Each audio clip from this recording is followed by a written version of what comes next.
Hello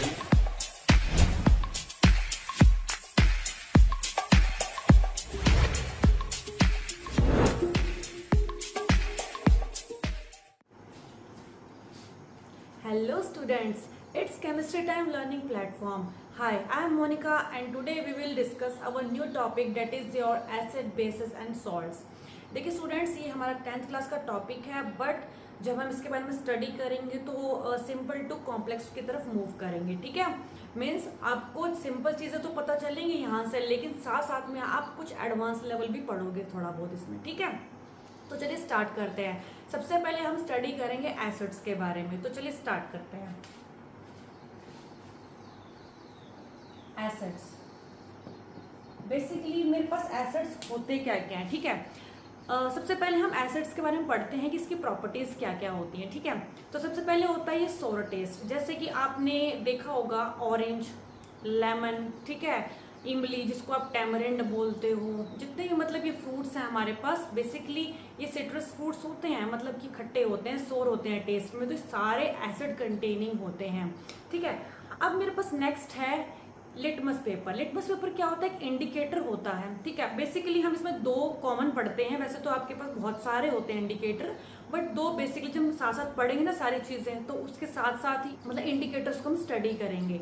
सबसे पहला indicator आता है आपका लिटमस पेपर. सबसे सिंपल है, जो हम लैब में भी यूज कर लेते हैं. ठीक है, तो लिटमस पेपर क्या होता है? आपके पास एक तरीके की डाई है, जिसको आप कह सकते हो कि अगर आपको एसिड चेक करना है, बेस चेक करना है, या फिर आपको ये चेक करना है कि उसमें इन दोनों में से कोई प्रॉपर्टी नहीं है, तो हम एक इंडिकेटर यूज करते हैं, that is your litmus paper. ठीक है, अब लिटमस पेपर जो होता है मेरे पास, वो न्यूट्रल, मतलब उसका न्यूट्रल कलर होता है पर्पल. ठीक है, ये हमारा एक प्लांट से हम निकालते हैं, जिसका नेम होता है लीचेन. ठीक है, LICHEN.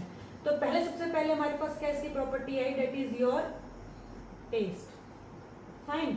सेकेंड प्रॉपर्टी मैंने इसकी क्या बताई? Litmus paper. अब देखो इंडिकेटर क्या होता है? इंडिकेटर का मतलब होता है इंडिकेट करना. यूज करेंगे मतलब वो इंडिकेट करेगा हमें कि ये एसिड है या बेस है. फाइन.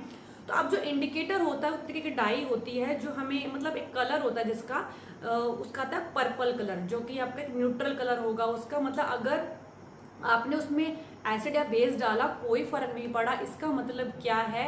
एज इट इज वो पर्पल रहा, मतलब ना तो वो एसिड है ना तो वो बेस. अब देखो यहाँ पर अगर मेरे पास अगर एसिड है, तो लिटमस पेपर में क्या चेंज आएगा? लिटमस पेपर में जैसे ही आपने एसिड के अंदर लिटमस पेपर डिप किया, सॉल्यूशन भी हो सकता है और पेपर के फॉर्म में भी हो सकता है आपका लिटमस. ठीक है, तो उसका कलर क्या चेंज होगा? ब्लू टू रेड, मतलब. ठीक है, लिटमस पेपर टेस्ट.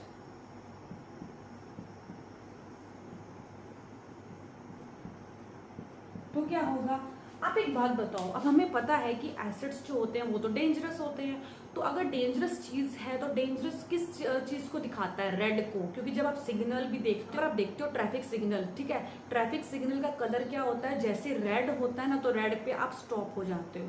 यही करते हो ना. ग्रीन लाइट होते हैं आपको इंडिकेट करता है कि आपको वहां से मूव करना है. ठीक है ना, लेकिन रेड का मतलब क्या? कि आपको स्टॉप, मतलब थोड़ी देर रुकना है, ताकि क्रॉसिंग हो रही है वहां पर. ठीक है ना, तो खतरा. अब जहां खतरा इंडिकेट हो जाए ना, वहां हम समझेंगे एसिड है. इट मीन्स जहां पर कलर चेंज हो जाए blue to red, blue to red. Next होता है आपके पास इंडिकेटर होता है फिनोप्थलीन इंडिकेटर. फिनोप्थलीन इंडिकेटर क्या होता है आपका? ये दो वर्ड से मिलकर बनता है, ये +2 में भी आता है. Phenolphthalein indicator. ठीक है, ये जो आपके पास है इसी का एक पार्ट हो गया ना, फिनोप्थलीन इंडिकेटर. फिनोप्थलीन इंडिकेटर क्या होता है? जब भी आप उसमें एसिड मिलाओगे, तो फिनोप्थलीन का क्या होगा? वैसे तो न्यूट्रल कलर क्या होता है फिनोप्थलीन का? कलरलेस होता है. ठीक है, एसिड में भी वो एज इट इज कलरलेस रहेगा. इसका मतलब क्या है? कि फिनोप्थलीन में कोई चेंज नहीं आता. अगर हम उसमें या जिसमें अगर हम एसिड में फिनोप्थलीन इंडिकेटर एक दो बूंद मिला दें, तो कोई फर्क नहीं पड़ेगा. इट मीन्स कलरलेस है तो एज इट इज कलरलेस ही रहेगा. ठीक है, कलरलेस. अब देखो बेसिकली जब आपके पास एक फिनोल होता है ना, ये दो वर्ड से मिलके बनता है. ये आपका +2 में 12th क्लास में आ जाता है, phenol plus phthalic acid. 2 word से मिलके बनता है. तो ये थोड़ा सा एक हिंट दे दिया मैंने कि पता होना चाहिए आपको. ठीक है, अब मतलब कि यहाँ पर क्या है, थर्ड आपकी चीज़, एक तो आता है सेकंड आपके पास पॉइंट कि फर्स्ट हमने पढ़ लिया कि इसकी property on the base of कि कैसा टेस्ट है इसका और एक कैसा इंडिकेटर पे क्या इम्पैक्ट पड़ता है इसका, ठीक है, एसिड्स का। अब थर्ड आपके पास टाइप्स क्या है, बेस्ड ऑन ओरिजिन, मतलब इसके टाइप्स पढ़ेंगे हम एसिड के बेस्ड ऑन ओरिजिन, मतलब कहाँ से आते हैं, आपके कितने टाइप्स के होते हैं और ओरिजिन क्या होता है, हम कहाँ से उनको एक्सट्रैक्ट करते हैं, निकालते हैं, ठीक है। तो चलिए स्टडी करते हैं बेस्ड ऑन ओरिजिन।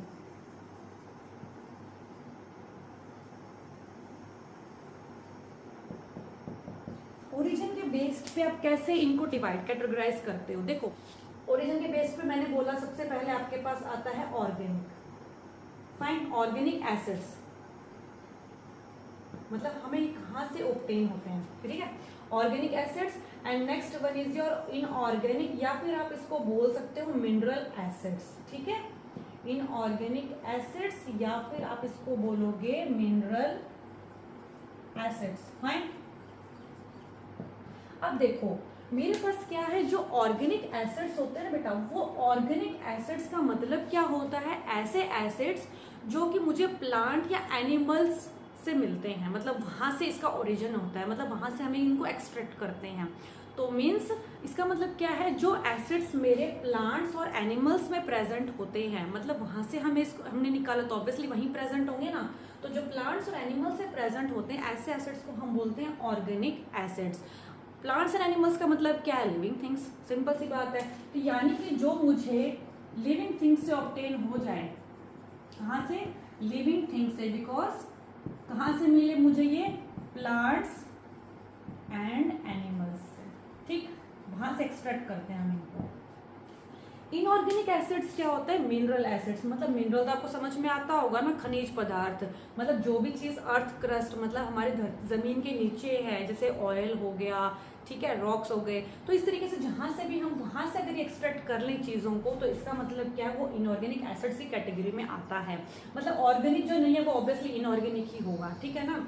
मतलब कि ये चीजें क्या है, हमें नॉन लिविंग थिंग से मिलती है, जैसे रॉक्स हो गए नॉन लिविंग थिंग है, ऑयल आपका नॉन लिविंग थिंग है, ठीक है। तो इसी तरीके से जो ये एसिड्स हमें वहां से मिले ना, तो उसे हम क्या बोलेंगे, इनऑर्गेनिक एसिड्स, ठीक, नॉन लिविंग थिंग्स जिससे जो हमें मिलता है, this is your inorganic acids, ठीक है। अब जो मेरे पास ये इनऑर्गेनिक एसिड्स होते हैं, इन्हीं को मैंने मिनरल एसिड्स बोला है, और यही मेरे पास नॉन लिविंग थिंग से मुझे ऑब्टेन हुआ है, ठीक है, मतलब जो जीवित नहीं है उन चीजों से ऑब्टेन होता है।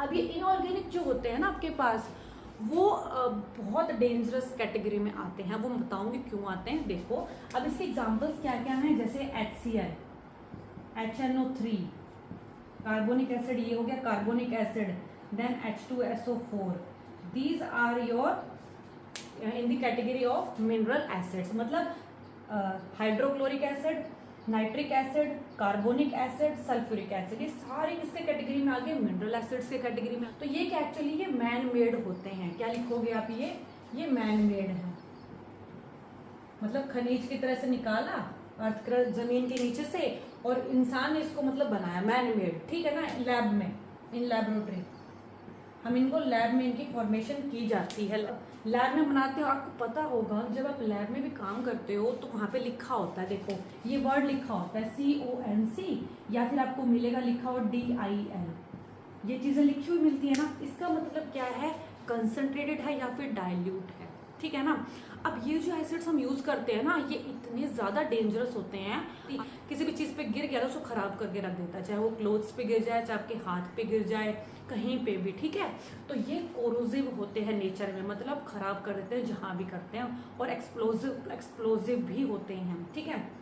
तो these are very dangerous category में आते हैं। ऑल्दो इस एसिड को छोड़ सकते हो क्योंकि ये थोड़ा सा वीक होता है इन कैटेगरी में, बाकी सारे जितने हैं वो स्ट्रॉन्ग ही आते हैं, ठीक है ना आपके। तो इसका मतलब क्या है, ये आपके पास दो कैटेगरी इनकी बन सकती है, कंसंट्रेटेड और डाइल्यूट, वो हम फर्दर स्टडी करेंगे बाद में, ठीक है। तो इसका मतलब ये क्या होता है, डेंजरस, ठीक, डेंजरस होते हैं। और जबकि आपके पास सेकंड क्या होता है, और इससे आगे ना बहुत सारी चीजें बनाई जाती हैं, मतलब बहुत सारी चीजों की फॉर्मेशन होती है इनके भी थ्रू, ठीक है। जैसे कॉमन सॉल्ट के फॉर्मेशन में यूज होते हैं, जैसे न्यूट्रलाइजेशन रिएक्शन शो करते हैं। तो बहुत सारे इंडस्ट्रियल एप्लीकेशंस हैं इनकी, वो हम बाद में स्टडी करेंगे।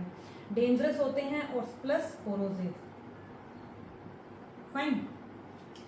अब देखो ये जो मेरे पास है, जो हमें प्लांट्स और एनिमल्स से मिले, ये बहुत सारे एसिड्स होते हैं मेरे पास, और ये पहली बार डेंजरस नहीं होते हैं क्योंकि ये हमारे ना फूड में हम यूज करते हैं ज्यादातर, फूड स्टफ में। जैसे आपके पास हो गया एसिटिक एसिड, आपने नाम तो सुना ही होगा आई थिंक, एसिटिक एसिड, इसको विनेगर कहा जाता है।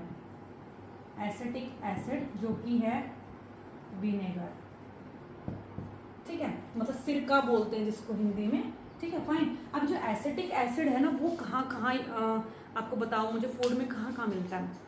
जो आपके पास एसिटिक एसिड होता है ना, वो एक तो आप बोल सकते हैं टोमेटो केचप होता है आपका, पिकल्स अचार होते हैं, तो वहां पर हम इसको यूज करते हैं। इन मतलब आप फूड में भी यूज कर सकते हैं। नेक्स्ट इज योर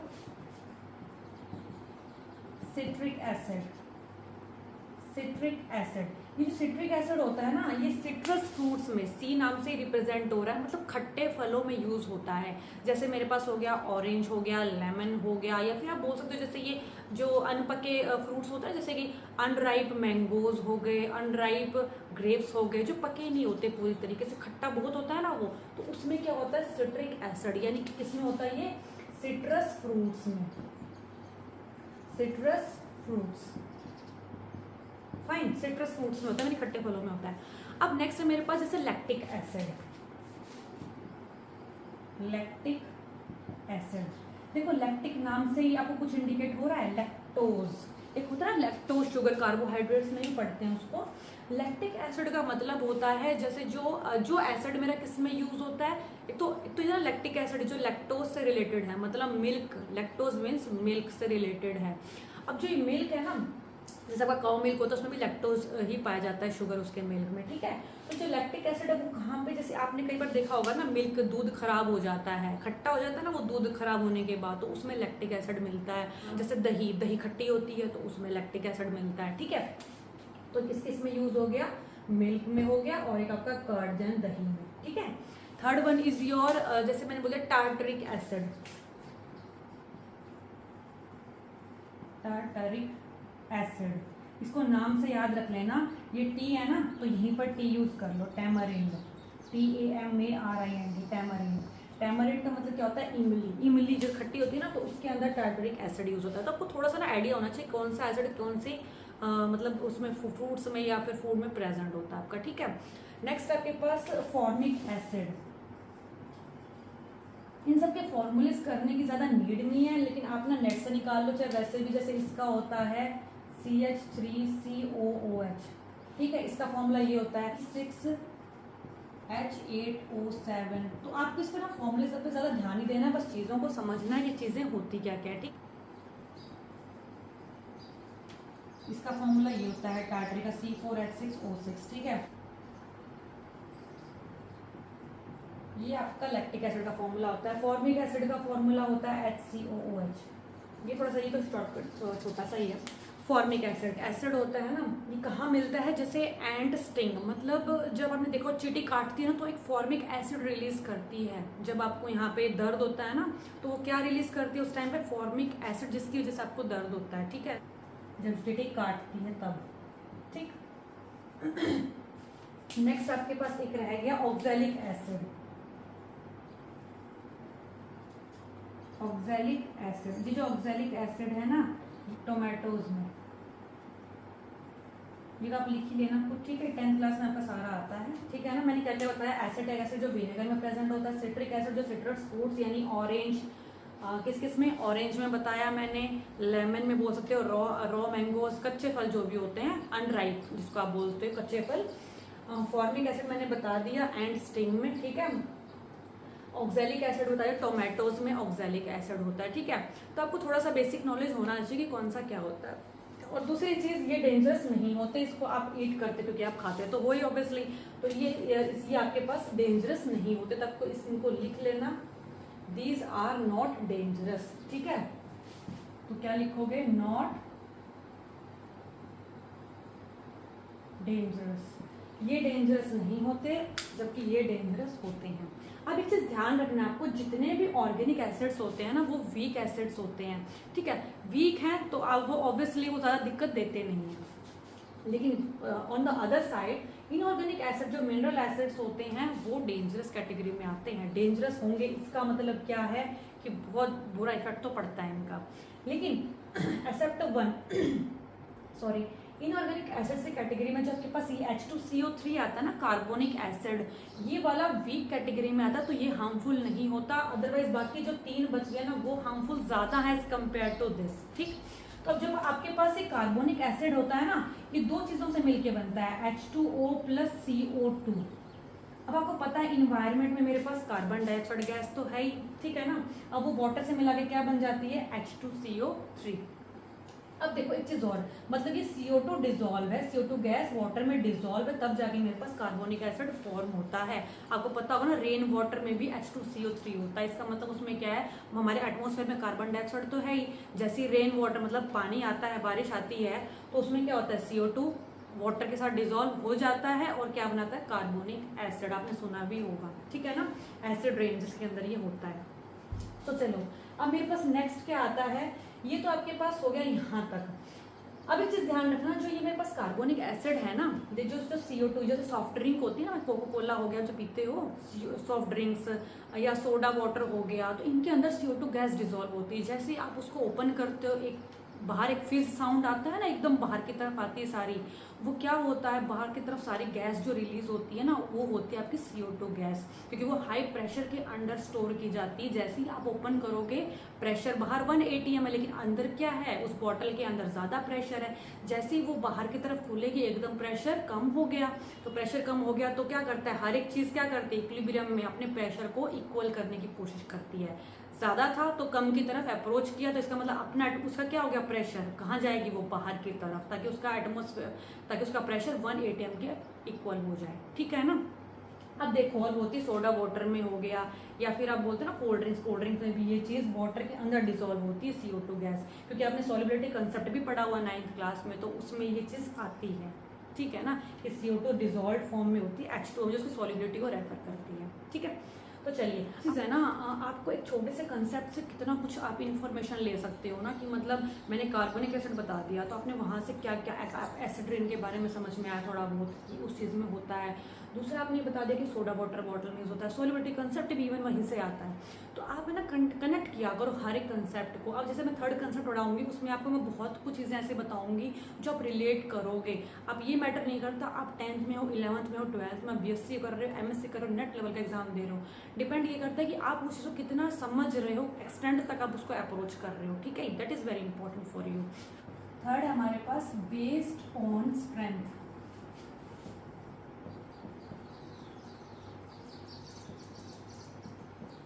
स्ट्रेंथ के बेस पे अभी मैंने आपको बताया था कि जो ऑर्गेनिक एसिड्स होते हैं, जो कि नॉन लिविंग थिंग्स से हमें ऑब्टेन होते हैं, वो मेरे पास वीक एसिड्स की कैटेगरी में आते हैं, ठीक है। तो वो मैं इसी बेस पे करूँगी स्ट्रेंथ, फाइन। स्ट्रेंथ का मतलब अभी मैंने आपको बता दिया है, ठीक है। तो जो ऑर्गेनिक होंगे, जो ऑर्गेनिक की कैटेगरी में आएंगे, वो सारे के सारे क्या होंगे, आपके वीक होंगे, जो आप ईट कर सकते हो, ड्रिंक कर सकते हो, ठीक है, वीक एसिड्स। और जो आपके पास इनऑर्गेनिक कैटेगरी में आएंगे ना, वो आएंगे यानी कि जो मिनरल वाले में आते हैं। इनऑर्गेनिक और मिनरल आपका सेम है, इसमें कंफ्यूज नहीं होना, ठीक है। इनऑर्गेनिक मिनरल एसिड्स जो होते हैं मेरे पास, वो क्या होते हैं, स्ट्रॉन्ग होते हैं जनरली जब भी यूज करते हैं, इसका मतलब क्या है कि ज्यादातर ऐसा होता है कि वो स्ट्रॉन्ग होते हैं, स्ट्रॉन्ग की कैटेगरी में आते हैं। एक्सेप्ट एक बताया था मैंने आपको, कौन से वाला, H2CO3, ठीक है। आपके पास आता है, आप पढ़ते हो कंसंट्रेशन एंड डाइल्यूशन, उसका मीनिंग क्या है वो समझते हैं, ठीक है। तो लिखो कंसंट्रेशन एंड डाइल्यूशन। आपके लिए ना अभी लेक्चर बहुत इंपॉर्टेंट होने वाला है, इसको थोड़ा ध्यान से देखना है, ठीक है, धीरे धीरे। अब थोड़ा सा लेवल हम इंक्रीज करेंगे धीरे धीरे। देखो कंसंट्रेशन एंड डाइल्यूशन का मतलब क्या होता है। अब मेरे पास जो कंसंट्रेशन होता है ना, एंड डाइल्यूशन। कोई भी चीज़ कंसनट्रेटेड कब होती है, मैंने अपनी जो पिछली वीडियोस है, प्रीवियस वीडियोस हैं, उसमें डिस्कस किया था कंसंट्रेशन होता है क्या, लो कंसंट्रेशन क्या होता है, हाई कंसंट्रेशन क्या होता है। ठीक है, एक चीज़ समझो यहाँ पे, कंसंट्रेटेड और एक होता है डाइल्यूटेड। कंसंट्रेटेड का मतलब क्या होता है, जैसे मैंने मान लिया मैंने मान लिया ऑरेंज जूस ले लिया मैंने, ठीक है। अब ऑरेंज जूस में पानी है, ठीक है, लेकिन उसमें क्या है, जो ऑरेंज का जूस है ना, फ्लेवर है ना, वो ज़्यादा अमाउंट में एज कम्पेयर टू वाटर, तभी आपको उसका टेस्ट अच्छा लगता है, मीठा लगता है ना। तो आपको एक वो रेंज होती है, जो मिठास की रेंज है उसके अंदर। लेकिन जैसे ही क्या होता है ना, मैं उसके अंदर पानी मिला दूँ, ठीक, पानी मिलाते क्या होगा, जितना ज़्यादा वॉल्ट डालूंगे आपको वो मीठा कम लगने लग जाएगा टाइम के साथ, है ना। और एक टाइम ऐसा भी आएगा जब बिल्कुल आपको फीका लगने लग जाएगा वो। उसका रीज़न क्या है, कंसंट्रेशन एंड डाइल्यूशन। कंसंट्रेटेड जब होगा ना, इसका मतलब वो मीठा मुझे अच्छा फील हो रहा है, सही फील हो रहा है। जैसे जैसे मैं उसमें वाटर मिलाते जाऊंगी ना, तो ऑब्वियसली सॉल्यूट की अमाउंट तो उतनी ही है, लेकिन मेरा जो सॉल्वेंट है ना, उसके कंपैरिजन में सॉल्यूट की अमाउंट घट गई है। जैसे मैंने एग्जांपल लेती हूँ, एक तो मैंने ले लिया एसिड, ये एसिड्स के बारे में पढ़ रहे, तो मैंने तो सिंपल आपको एग्जांपल दिया था। मान लेते हैं आपने HCl एसिड ले लिया, ठीक है, ये प्योर क्या है, 100% आपने उसमें 100% आपने उसमें HCl, उसमें कोई वाटर नहीं है, तो इसका मतलब वो कंसंट्रेटेड है। क्या है, जब आपको वर्ड लिखा है ना CONC शॉर्टकट, इसका मतलब क्या है, वो हाईली कंसंट्रेटेड है, उसके अंदर अमाउंट जो है वाटर की वो ज़्यादा नहीं है। सॉल्यूट मतलब जो सॉल्यूट क्या है मेरा HCl, वाटर उसमें थोड़ी सी मात्रा में हो सकता है 1-2%, यानी कि अब इसको 99-98% ले सकते हो, 1-2% मिलता है, कोई दिक्कत नहीं है। इसका मतलब क्या है, सॉल्यूट की अमाउंट बहुत ज़्यादा है, सॉल्यूट मतलब मेरा HCl, और वाटर क्या है, बहुत कम सॉल्वेंट। लेकिन जैसे ही मैंने उसके अंदर वाटर ऐड कर दिया, इसका मतलब क्या है, जैसे ही मैंने उसके अंदर वाटर ऐड करना स्टार्ट कर दिया, मैंने इतना ज़्यादा वाटर ऐड कर दिया कि मान लेते हैं कि मेरे पास ये तो 30% ही रह गया, और ये कितना हो गया 70%, कुछ भी रेशो हो सकता है। मतलब मुझे इसकी अमाउंट कम लगने लग गई, अब इसकी अमाउंट बहुत ज़्यादा हो गई इसके कंपैरिजन में, मतलब ये कम है सॉल्यूट की अमाउंट, सॉल्वेंट की अमाउंट बहुत ज़्यादा है। तो तब हम उस सिचुएशन में क्या बोलते हैं कि वो एक डाइल्यूटेड सॉल्यूशन है मेरे पास, ठीक है। इसलिए हम लैब में ना कंसंट्रेटेड बहुत कम यूज़ करते हैं, डाइल्यूटेड करते हैं, क्योंकि ऑलरेडी इतने डेंजरस होते हैं ना स्ट्रॉन्ग एसिड्स, इनको डाइल्यूट करके रखना पड़ता है, ताकि अगर मतलब किसी बच्चे को थोड़ा सा भी लग भी जाए तो एटलीस्ट वो ज़्यादा इफेक्ट ना डाले, ठीक है। तो नेक्स्ट मेरे पास क्वेश्चन आता है। अब एक क्वेश्चन और है जो मैंने आपको एनहाइड्राइड्स ऑफ ऑक्सी एसिड्स में समझाया हुआ है, तो आप पहले उस वीडियो को देख लेना, उसमें मैंने इसको पूरा क्लियरिटी से समझाया हुआ है कि हम हमेशा ही वाटर ऐड नहीं करते एसिड में, बल्कि एसिड को ऐड करते हैं वाटर में, ठीक है। एक क्वेश्चन भी बन जाता है ना आपका वहाँ पे 10th लेवल का, फिर भी आपको थोड़ा बहुत समझा देती हूँ यहाँ पर भी। एक वो वीडियो देखना, बीच में एक मैं लास्ट से मैं आपको शायद लास्ट में समझाया हुआ है कि हम प्रेफर करते हैं, एक बीकर लिया आपने, ठीक है, इसमें मैंने क्या ले लिया, वाटर में मैंने एसिड मिक्स कर दिया, मान लेते हैं H2SO4 है, ठीक है। तो H2SO4 को वाटर में ऐड कर दिया, ठीक है, एक मेरे पास ये है। दूसरा मैंने H2SO4 ले रखा है, उसमें मैंने वाटर को ऐड कर दिया। कौन सा प्रेफरेबल है, this one is preferable, but वो भी क्या है, ड्रॉप वाइज। इसका रीजन समझो क्या होता है, H2SO4 को ड्रॉप वाइज हम वाटर में ऐड करते हैं, ना कि हम वाटर को H2SO4 में ऐड करते हैं। ये बहुत ही हाईली एक्सोथर्मिक रिएक्शन होता है, हालांकि वो भी एक्सोथर्मिक ही है, क्योंकि दोनों की जो मिक्सिंग होती है ना वो एक्सोथर्मिक ही होती है, लेकिन ये इतना ज़्यादा एक्सोथर्मिक है कि आपको बहुत ज़्यादा नुकसान ही पहुंचा सकता है, फेस तक पे आपके ये स्प्रेड हो सकता है पूरा। देखो मैंने क्या किया, जब भी हम लैब में काम करते हैं ना, वाटर में हम ड्रॉप वाइज 1 2 3 धीरे धीरे, ताकि मिक्सिंग भी हो रही है, एक्सोथर्मिक है, लेकिन वो एकदम से ज़्यादा हीटअप ना हो आपका बीकर, ठीक है ना। तो अब इसके अंदर क्या होता है, वाटर के अंदर ना अपना स्पेस होते हैं, तो वो क्या करता है, वाटर अपने अंदर इस H2SO4 को अकोमोडेट करता है, जो उसके अंदर स्पेसेस है ना, उसके अंदर H2SO4 को उन गैप्स में इजीली अकोमोडेट कर लेता है। मतलब क्या, अगर मेरे पास जैसे एक रूम है, मान लेते हैं रूम में मेरे पास बेंचेस हैं, फाइन, तो उस रूम को आपने क्या मान लिया, वो जो बेंचेस है ना, रूम और बेंचेस, वो आपके पास एक सॉल्वेंट है यानी वाटर है।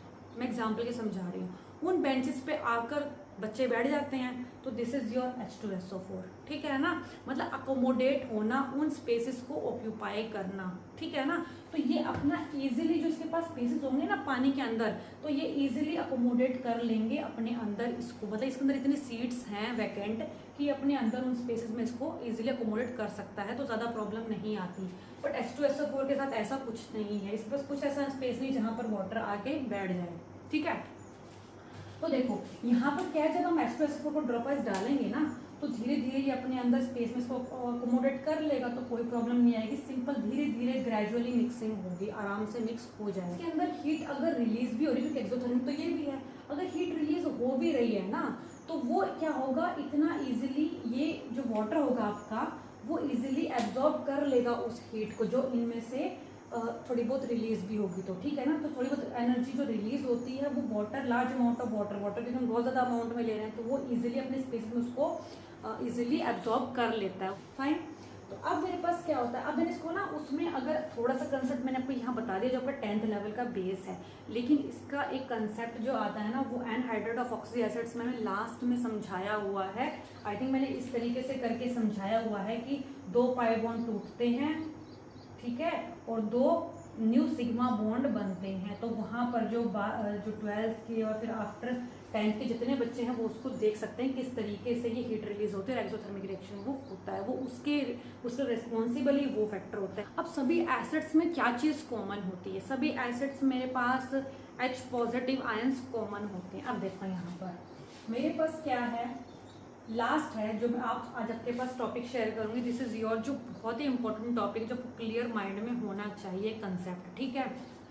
अब देखो यहाँ पर जो एसिड्स होते हैं ना वो कंडक्ट करते हैं इलेक्ट्रिसिटी,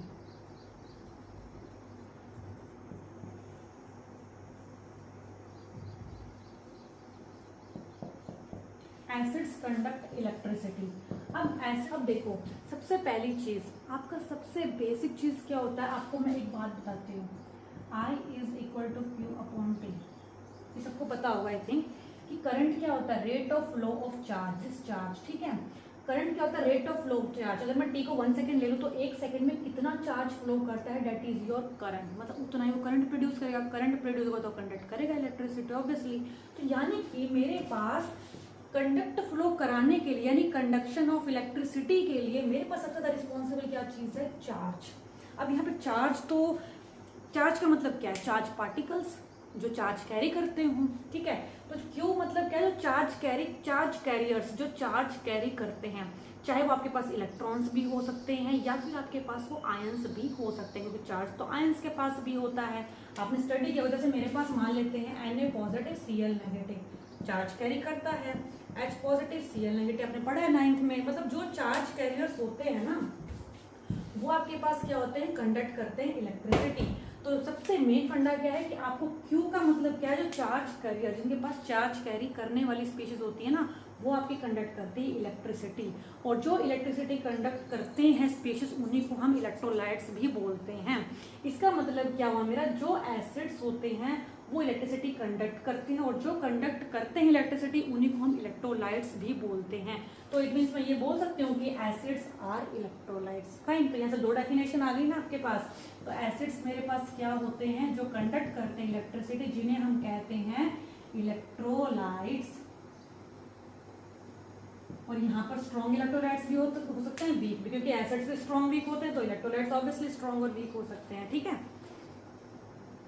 नेक्स्ट है मेरे पास, देखो इतना समझ में आया कि मेरे पास एसिड्स में यानी चार्ज कैरियर्स कौन से होंगे, चार्ज कैरियर बोल लो, मतलब जो चार्ज कैरी करने वाले, या फिर चार्ज पार्टिकल्स बोल, चार्ज पार्टिकल्स बोल लो या फिर चार्ज कैरियर्स, एक ही बात है, ठीक है।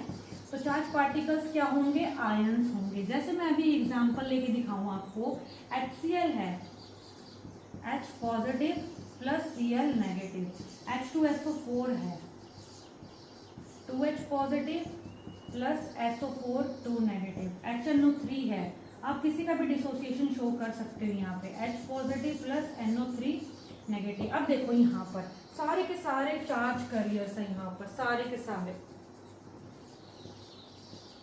पर यहाँ पर इनकम्प्लीट है डेफिनेशन। मैंने कहा कि जिसके पास H पॉजिटिव आयंस होंगे वो एसिड की कैटेगरी में आएंगे, but this definition is incomplete. कब पूरी नहीं है डेफिनेशन?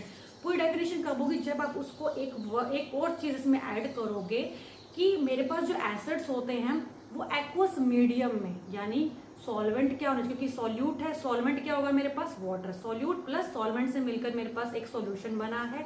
सॉल्यूट मेरा उसके अंदर क्या है? एसिड्स। सॉल्वेंट मेरे पास क्या होगा? वाटर। ठीक, यानी पोलर सॉल्वेंट होने चाहिए। पोलर मतलब होता है पोलैरिटी होती है। जैसे मैं आपको बोलूं मेरे पास जो वाटर है ना वो ऐसे डिसोशिएट करता है, H positive OH negative. Polar है, पोलर का मतलब होता है चार्ज हो जिसके ऊपर। पोलैरिटी मतलब होता है चार्ज हो जिसके ऊपर। ठीक है, तो चार्ज है इनके ऊपर। ठीक है, कोई भी हो सकता है, जिसके ऊपर चार्ज कैरी करते हो ना वो पोलर सॉल्वेंट होते हैं। अब यहाँ पर सिर्फ आपका 10 क्लास में ऑब्वियसली एक्वस मीडियम है। एक्वस का मतलब ही क्या होता है? वाटर। हम एक्वस में पढ़ रहे हैं, एक्वस सॉल्यूशन, तो एक्वस मींस वाटर। ये थ्योरी ना जो दी थी ना, जो एक्वस मीडियम में मतलब कि एसिड्स जो होते हैं कंडक्ट करते हैं इलेक्ट्रोलाइट्स, तो इसका मतलब क्या है? एसिड्स जो होते हैं मेरे पास, एसिड्स की डेफिनेशन ही ये होती है कि ऐसा सब्सटेंस जो पॉजिटिव आयंस को रिलीज करे इन एक्वस मीडियम। ठीक, एक्वस मीडियम क्या होता है मेरे पास? वाटर, जिसके अंदर एज अ सॉल्वेंट एक्ट करता हो, क्योंकि पोलर और ये भी पोलर, लाइक डिजोल्व्स लाइक, तभी मेरे पास डेफिनेशन सुटेबल होगी। ठीक है, और ये जो डेफिनेशन दी थी वो दी थी आर्हेनियस ने। बहुत सारी डेफिनेशंस आई थी H पॉजिटिव को लेकर, बस इसकी जो थी वो एप्लीकेबल थी। ठीक है, लोरी और ब्रोनस्टेड कॉन्सेप्ट भी था जो आपका 11th में आया था, जिसने प्रोटॉन डोनर के फॉर्म में इसको बताया था, लेकिन हमारा अभी फिलहाल इतना ही है। तो आर्हेनियस ने क्या स्टडी किया? जो सब्सटेंसेस मेरे H पॉजिटिव कंटेनिंग होंगे प्लस में H positive ions aqueous medium में रिलीज करेंगे, अदरवाइज नहीं करेंगे। अगर मैं ड्राई बोल दूं ना, वहां पे ड्राई, अगर एक ड्राई वर्ड यूज आता है ना, मतलब कि वहां पर एक्वस मीडियम नहीं है। जैसे मैं बोलूं ड्राई HCl गैस क्या कंडक्ट करेगी इलेक्ट्रिसिटी? नहीं करेगी। क्यों नहीं करेगी? क्योंकि वो एसिड की प्रॉपर्टी को सेटिस्फाई ही नहीं करती है, क्योंकि उसको ना H पॉजिटिव आयंस रिलीज नहीं कर सकती, बिकॉज सिर्फ एक्वस मीडियम में ही H पॉजिटिव आयंस रिलीज होंगे। इसका मतलब एसिड की प्रॉपर्टी एसिड तभी बनेगा कोई सब्सटेंस जो एक्वस मीडियम में H पॉजिटिव आयंस रिलीज करता हो, देता हो। और ये H पॉजिटिव आयंस जब फ्रीली मूव करेंगे ना, H पॉजिटिव आयंस, क्योंकि डिसोशिएट हो गया, बिल्कुल डिसोशिएट होते ही चार्ज पार्टिकल्स क्रिएट होंगे, चार्ज पार्टिकल क्रिएट होते ही करंट प्रोड्यूस होगा। आप देखते हो ना बैटरी लगा देते हैं, वो एक अलग कंसेप्ट है कि हमने एक इलेक्ट्रोलाइटिक सेल ले लिया, उसमें कंडक्ट, वो आपकी बुक्स में भी आप पढ़ना, लेकिन आपको ये समझ में अगर आपको ऑब्वियसली वो चीज़ समझ में इजीली आ जाएगी। मेन आपको कंसेप्ट समझ में आना चाहिए। ठीक है, एक्सपेरिमेंट तो तब होते हैं जब कंसेप्ट ही समझ में आए, अगर कंसेप्ट समझ में आए तो एक्सपेरिमेंट वैसे भी समझ में नहीं आएगा आपके। ठीक है, सिमिलरली अगर आपको बोलूं ड्राई HCl गैस क्या लिटमस पेपर पे कोई इफेक्ट शो करेगी? नहीं कर सकती। क्यों नहीं करेगी? क्योंकि वो एक एसिड एक्ट करेगा ही नहीं, मैंने भी बता दिया आपको। ठीक है,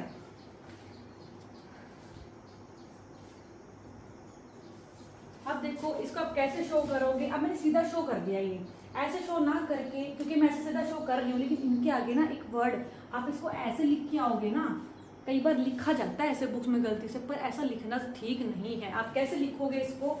AQ, मतलब एक्वस मीडियम में AQ, इसको क्या लिखोगे? AQ, इसको क्या लिखोगे? AQ।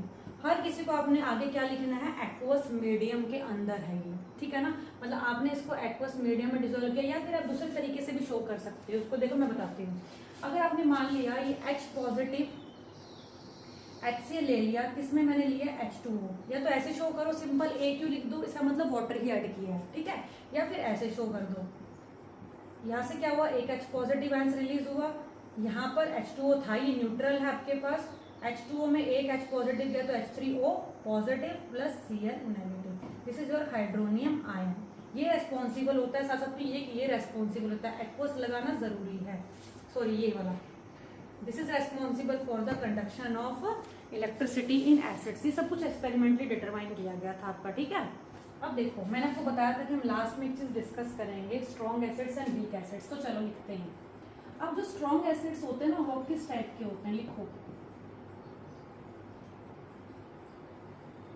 स्ट्रॉन्ग एसिड्स वो होते हैं एक ऐसा एसिड जो कंप्लीटली आयोनाइज हो जाए। आयोनाइज का मतलब क्या होता है? डिसोशिएट, यानी टूट जाए पूरी तरीके से in aqueous medium, is known as आपका स्ट्रॉन्ग एसिड्स। देखो एग्जांपल, जैसे मैंने बोल दिया HCl, एक्वस ले लिया मैंने, एक्वस लिखना बहुत जरूरी है, ठीक है, नहीं तो आपका वो काउंट नहीं होता उस चीज में, ठीक है।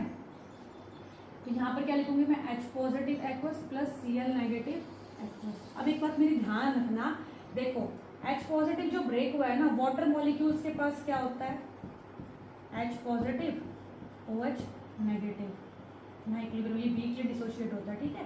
तो H positive ions are surrounded by OH negative ions of the water molecule, इस तरीके से ब्रेक होता है। इसका मतलब ये इससे टूट गया ना, क्योंकि दोनों अब बाइंडिंग स्टेट में नहीं है, अब ये अलग हो चुके हैं।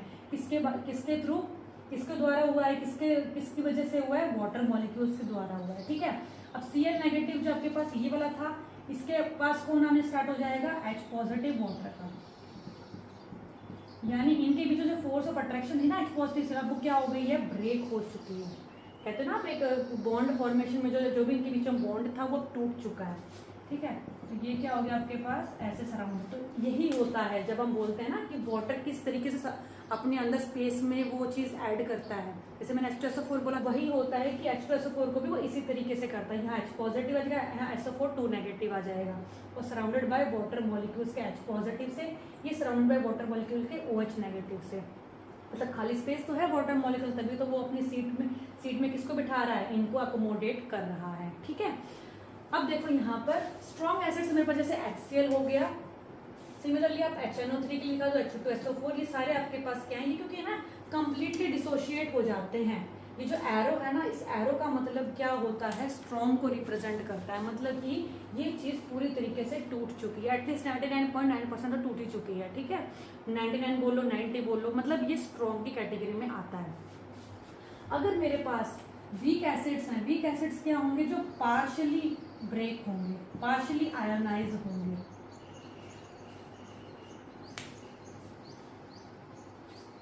अब यहाँ पे जो स्ट्रॉन्ग बोला ना, स्ट्रॉन्ग का मतलब क्या है, स्ट्रॉन्ग का मतलब होता है degree of ionization. Degree of ionization का मतलब क्या होता है, कितनी हद तक वो चीज़ ब्रेक हुई है, आयोनाइज हुई है, टूटी है, ठीक है। स्ट्रॉन्ग का मतलब यहाँ कंसनट्रेटेड से नहीं है, ऐसा मत समझ लेना, ठीक है। कंसनट्रेटेड और जो डाइल्यूशन होता है वो हम एक अमाउंट के ऊपर डिसाइड करते हैं सॉल्यूट की सॉल्वेंट के अंदर, लेकिन यहाँ पर अमाउंट की बात नहीं चल रही है, यहाँ पर स्ट्रॉन्ग की बात करिए, मतलब डिग्री ऑफ आयोनाइजेशन, जितनी ज़्यादा डिग्री ऑफ आयोनाइजेशन होगा उतना ही वो स्ट्रॉन्ग कैटेगरी में आएगा, ठीक है। वीक एसिड्स कौन से होते हैं, जैसे H2SO3 sulphurous acid, sulphurous acid, ठीक है, कार्बोनिक एसिड, ये सारे क्या आपके पास, एसिटिक एसिड, ये सारे के सारे आपके पास वीक एसिड्स होते हैं। जैसे मैं एक को दिखा देती हूँ, जैसे आपके पास है COOH, तो CH3COO negative plus H positive. अब मेरे पास ये जो है ना यहाँ पर ब्रेक हुआ है, मान लेते हैं मेरे पास ये 100 मॉलिक्यूल्स थे, ठीक है, लेकिन ब्रेक कितने हुए इसके अंदर से, 1%, 2%, 5%, सिर्फ 5% ब्रेक हुए। इसका मतलब क्या है, ये एंड में कितना बचा। अब मैंने कहा कि मेरे पास ये 5% ब्रेक हो गए, 5% ब्रेक का मतलब क्या होता है कि 100 में से 5 तो ब्रेक हो गए, तो बचे कितने, 95%, तो यहाँ पर 5% फॉर्म हुए। इसका मतलब कि बहुत ही वीकली डिसोशिएट हुआ है, और जब वीकली डिसोशिएट होता है तो उसको हम ऐसे रिप्रेजेंट करते हैं डबल एरो से, मतलब कि इक्विलिब्रियम सिचुएशन बोलते हैं इसको, जहाँ पर क्या है, चीज़ें आगे भी चल रही हैं, फॉरवर्ड भी और बैकवर्ड भी साथ साथ है, मतलब वो चीज़ टूट ही नहीं रही कंप्लीट, जितनी टूट रही है उतनी वापस जुड़ के वैसे ही हो रही है। इसका मतलब मेरे पास पूरे के पूरे टूटे ही नहीं, बहुत कम, मतलब 2%, 3%, 4% इतने ही ब्रेक हो पाते हैं मुश्किल से, ठीक है।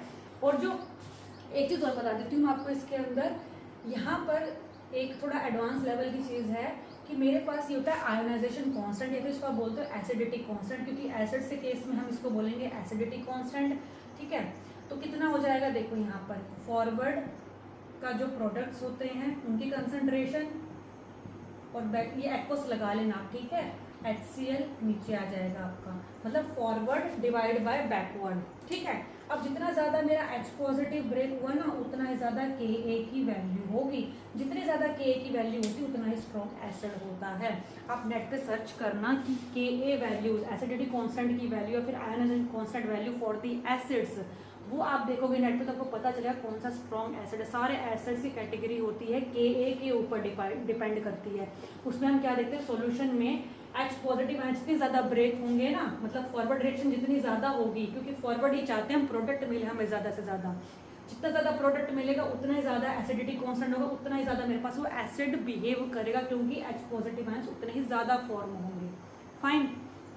तो सिमिलरली अगर मेरा यहाँ पर H पॉजिटिव कम हुआ, इसका मतलब ये H पॉजिटिव कम है, Ka इसका कम मिलेगा as compare to strong acids.